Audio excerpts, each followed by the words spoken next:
Okay, so next we're going to take a look at a theorem. And if you were to look for this theorem in a textbook, what you would probably want to look for is the fundamental theorem of invertible matrices. And you would find probably some variation of what I'm showing you now, or something fairly similar. It might have a few extra statements depending on how far along in the book it is when you find it. But this is an example of a theorem that falls under a very specific form, where it starts with this phrase, the following statements are equivalent. Now what that means, if you see a theorem that starts out that way, usually you'll see a list of statements immediately after, like we do here. We see a list of 4 statements.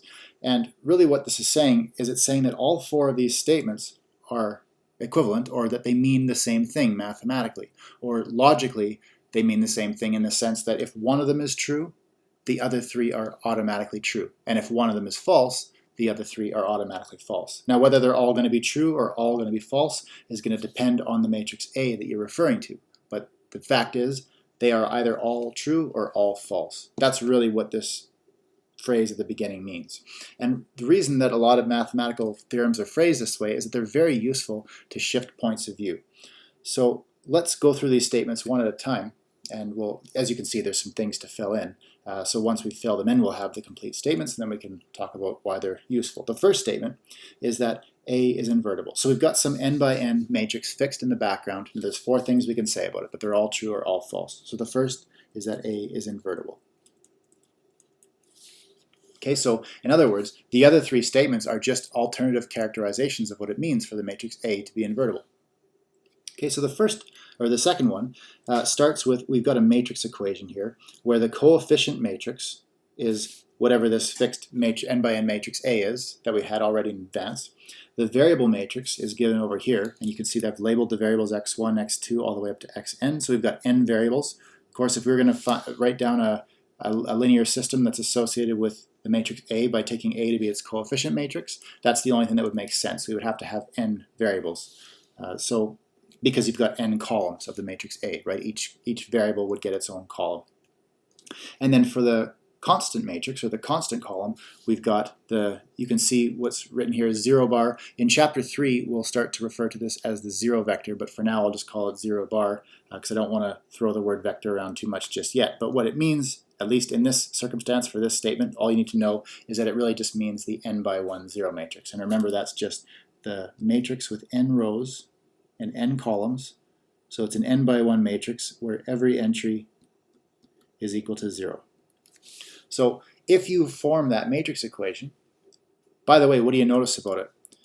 If the constant matrix is the 0 matrix, so in other words, every entry of the constant matrix is equal to 0, this is actually the matrix equation of a homogeneous system.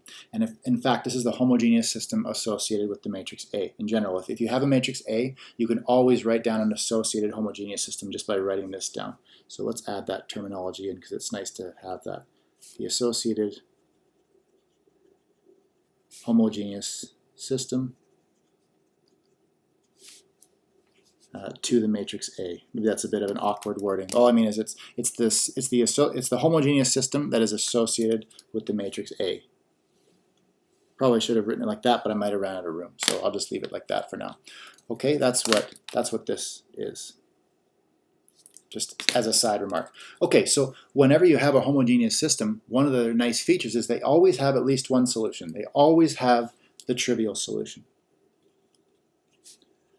But they don't necessarily only have the trivial solution. Quite often they have plenty more, especially if you have a parameter, you're going to have infinitely many solutions. So sometimes homogeneous systems have only the trivial solution, and sometimes they have infinitely many solutions. Pardon me. But this theorem is saying that if your coefficient matrix A is invertible, then this linear system is going to have only the trivial solution. Okay, so that's what statement B is saying.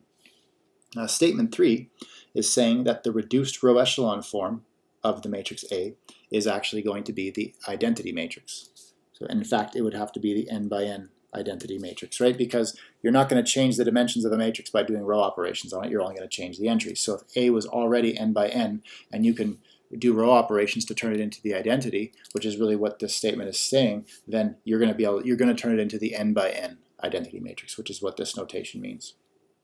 Okay, so that's the third statement. That's a really handy one. And then part D, statement D says that A is a product of elementary matrices.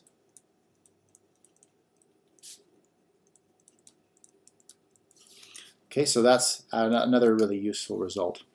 Okay, and really the equivalence of the first, the third, and the fourth statement is really how you can justify something called the inversion algorithm, which I won't get into right this second. I actually want to show you an example of using it first before I actually show you why it works, because typically if I just show you the reason it works first, you might not even really get what I'm talking about. It might be really hard to see what I'm even referring to, but if you see it in action first and you see it applied, then afterwards, if we look at the theory behind it of why it works, it's a little easier to get a picture of what's going on. So let's fill this in first. So the last statements together, or in particular, the equivalence of the last two statements with the first statement, can be used to derive the inversion algorithm. Now, what is the inversion algorithm? It's not something that you can use to turn your socks inside out. It's something that you can use to find the inverse of a matrix. So what does it say? Basically, it boils down to this statement. It says that a sequence of row operations which carries A to the identity matrix, right? So in other words, if you take the matrix A and you carry it to the identity matrix, which that's possible if A is invertible by statement C, right? The reduced row echelon form of an invertible matrix A has to be the identity matrix.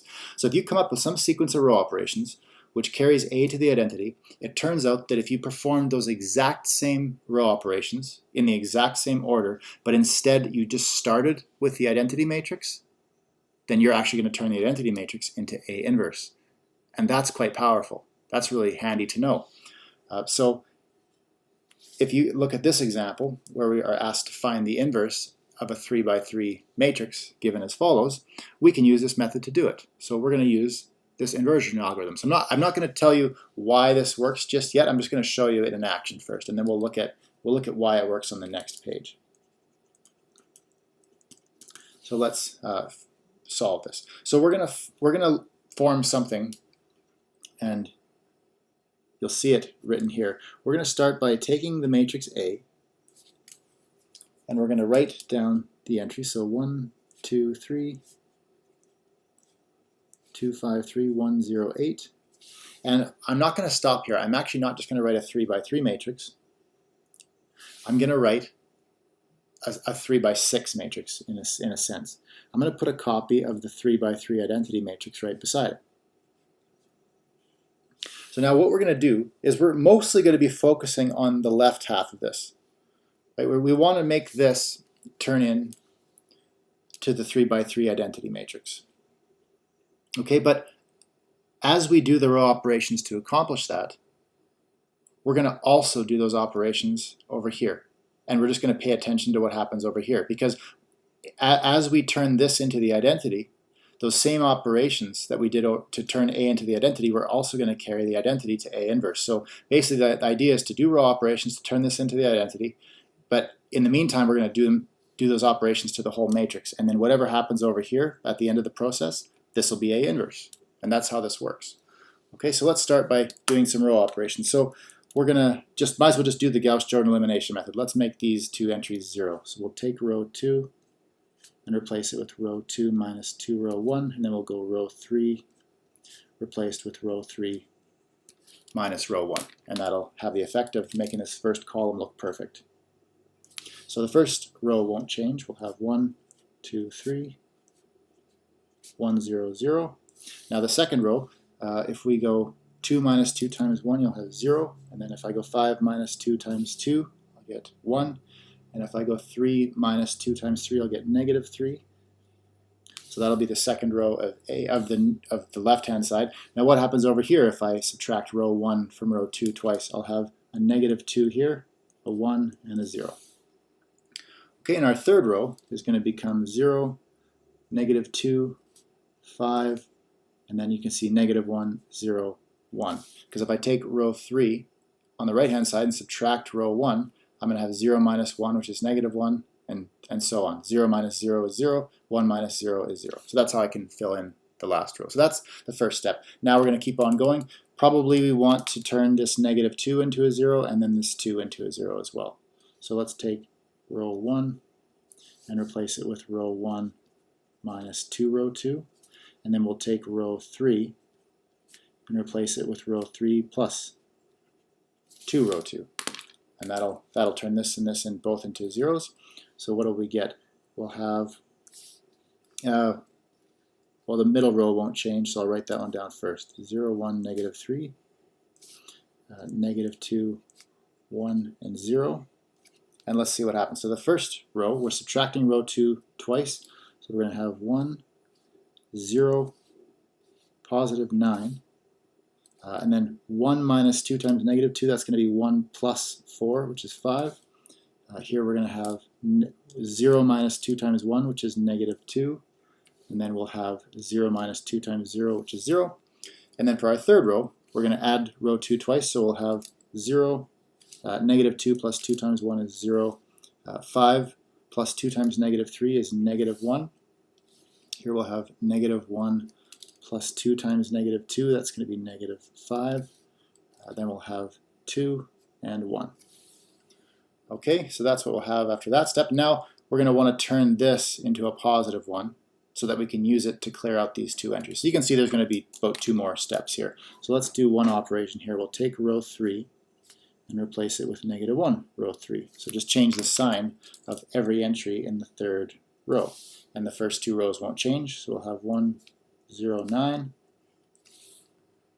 5, negative 2, 0, and then the second row, 0, 1, negative 3, negative 2, 1, and 0. But then our third row is going to change. So 0, 0, now positive 1, positive 5, negative 2, and negative 1. Okay, and then now we just have, this will be our last step. So we're going to take row 1, and what are we going to do? Well, subtract row 3 from row 1 9 times to get rid of this 9. So we'll take row 1 minus 9 row 3, and then we'll take row 2 and replace it with row 2 plus 3, row 3. And then that will have the effect of getting rid of this negative 3. And then what do we have? So, well, on our first row will become 1, 0, and then 0, because we're subtracting that 1 from the 9 9 times. Now if I go 5 minus 9 times 5,